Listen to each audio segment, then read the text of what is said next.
നമ്മുടെ ആത്മാവ് മരണത്തിൻ്റെ സ്ഥിതിയിലാണെങ്കിൽ നമ്മൾ ചെന്ന് തൊടുന്നിടത്തെല്ലാം ഏടാകൂടങ്ങളുണ്ടാവും.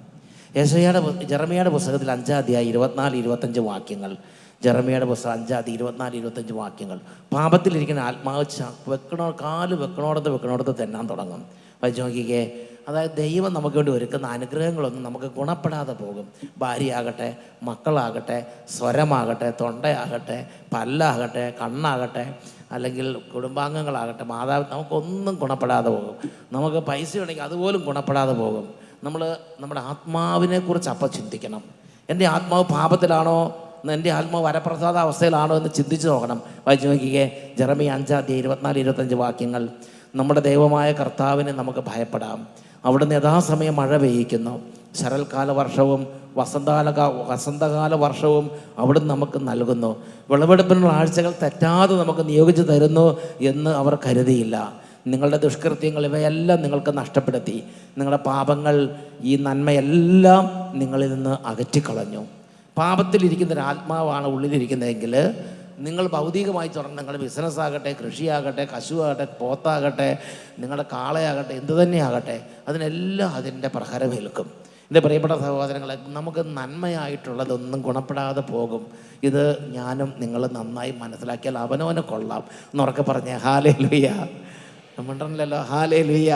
നല്ല കുട്ടികൾ ഇപ്പോൾ എന്താ പറയണത്, ഇവിടെ ഇരിക്കുന്ന കുട്ടികളൊക്കെ നന്നായിട്ട് കുമ്പസാരിച്ച്, ഞാൻ നോക്കുമ്പോൾ ഒരുപാട് കുട്ടികൾ ആവശ്യത്തെ ഓടി വരുന്ന കുമ്പസാരിക്കുന്നതിൻ്റെ ശ്രദ്ധയിൽപ്പെട്ടു. അങ്ങനെ കുമ്പസാരിച്ച് കഴിഞ്ഞാൽ പിന്നെ പെട്ടെന്ന് നമ്മുടെ ഓരോ തടസ്സങ്ങളിൽ ദൈവത്തിൻ്റെ ശക്തി ഇടപെട്ട് അത്ഭുതകരമായ മാറ്റങ്ങളുണ്ടാവും.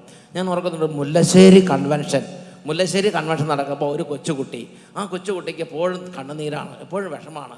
ആ കുട്ടിക്ക് എന്താ വെച്ചാൽ എപ്പോഴും സ്വരം ഇങ്ങനെ പോയിക്കൊണ്ടിരിക്കുകയാണ്. അപ്പോൾ നിർദ്ദേശം കൊടുത്ത് നിങ്ങളെല്ലാവരും കുമ്പസാരിക്കണം. അപ്പോൾ അവർ കുമ്പസാരിച്ച് കഴിഞ്ഞപ്പോൾ ഒരു ഡിവൈൻ വിസ്ഡം ഈ കുട്ടിയുടെ മേൽ വന്ന് നിറഞ്ഞു.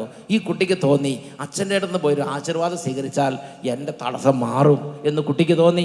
കർത്താവിനോട് കർത്താവേ, എൻ്റെ പാപ വഴികൾ ഉപേക്ഷിക്കാനും, എൻ്റെ ആത്മാവ് മരണത്തിലാണെങ്കിൽ എൻ്റെ ഭൗതിക മണ്ഡലത്തിലെല്ലാം അതിൻ്റെ ഒരു നിഴൽ വീണിട്ടുണ്ടാവും. ഒരു കീല് തേച്ച മാതിരിയായിരിക്കും. അവൾ ക്രിസ്മസിന് പോയാലോ എവിടെ ചെന്നാലും ഒരു കറ, ഒരു നിഴൽ, ഒരു മോഡല് ജീവിതത്തിൽ മൂടിക്കിടക്കും. വെള്ളത്തിൻ്റെ മുകളിൽ മണ്ണെണ്ണ ഇട്ടിട്ട് കൊണ്ട് കിടന്നാൽ അങ്ങനെ അതുപോലെ ഇരിക്കും. അതുകൊണ്ട് പ്രിയപ്പെട്ട സഹോദരങ്ങളെ, ജീവിതത്തിൽ നിങ്ങൾ നല്ല ദിവസങ്ങൾ കാണാൻ ആഗ്രഹിക്കുന്നുണ്ടെങ്കിൽ ഇന്ന് കർത്താവിനോട് പറയാം, കർത്താവേ, എൻ്റെ ആത്മാവിനെ മരണത്തിൽ നിന്ന് ജീവനിലേക്ക് അവിടെ നിന്ന് കൈപിടിച്ചുയർത്തണം.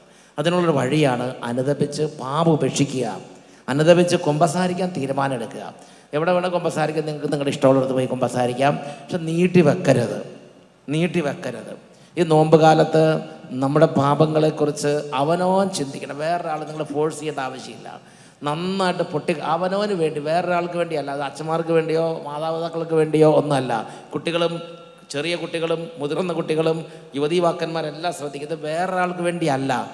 അവനവൻ്റെ ജീവിതത്തിലെ നിഴലുകളും അവനവൻ്റെ ജീവിതത്തിലെ എല്ലാ തരത്തിലുള്ള ഈ എന്താ പറയണത്, നശിച്ച അവസ്ഥകളും മാറാൻ നാം നമ്മുടെ ആത്മാവിനെ മരണത്തിൽ നിന്ന് ജീവനിലേക്ക് നമ്മൾ ഉയർത്തണം.